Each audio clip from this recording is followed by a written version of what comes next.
के पास वाले जंगल में एक कहानी प्रचलित थी। रात के अंधेरे में वहाँ एक चुड़ैल भटकती है। जिसने भी उसे देखने की कोशिश की वह फिर कहीं भी सही सलामत वापस नहीं आया। लेकिन राजू को इन बातों का यकीन नहीं था। वह साहसी था और हमेशा अंधविश्वास को चुनौती देना चाहता था।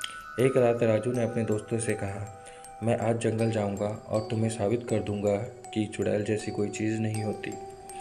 दोस्तों ने उसे मना किया, लेकिन उसने किसी की बात नहीं सुनी और लालटेन लेकर जंगल की ओर बढ़ गया। जंगल में घना अंधेरा था और हर तरफ से अजीब अजीब आवाज़ें आ रही थी। अचानक उसे लगा कि उसके पीछे कोई चल रहा है।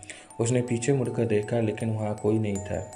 जैसे ही उसने आगे कदम बढ़ाया, एक ठंडी हवा का झोंका आया और उसकी लालटेन बुझ गई। अब चारों ओर अंधेरा था। तभी एक हल्की सी हंसी सुनाई दी। यह हंसी एक महिला की थी। उसकी रीढ़ की हड्डी में सिहरन दौड़ उठी। हंसी धीरे धीरे तेज होती गई और सामने एक धुंधली आकृति उभरने लगी। यह एक लंबी सफ़ेद कपड़े पहने और बिखरे बाल वाली औरत थी। उसकी आंखें लाल अंगारों की तरह चमक रही थी। राजू की सांसें थम गई। वह हिल भी नहीं पा रहा था। चुड़ैल धीरे धीरे उसके करीब आ रही थी। उसकी लंबी उंगलियां राजू की गर्दन तक पहुंचने वाली थी कि वह चीखते हुए बेहोश हो गया। अगली सुबह गांव वालों ने उसे जंगल के किनारे बेहोश पड़ा पाया। जब वह होश में आया तो उसकी आंखों में डर साफ झलक रहा था। उसने किसी से कुछ नहीं कहा, बस गांव छोड़कर हमेशा के लिए चला गया।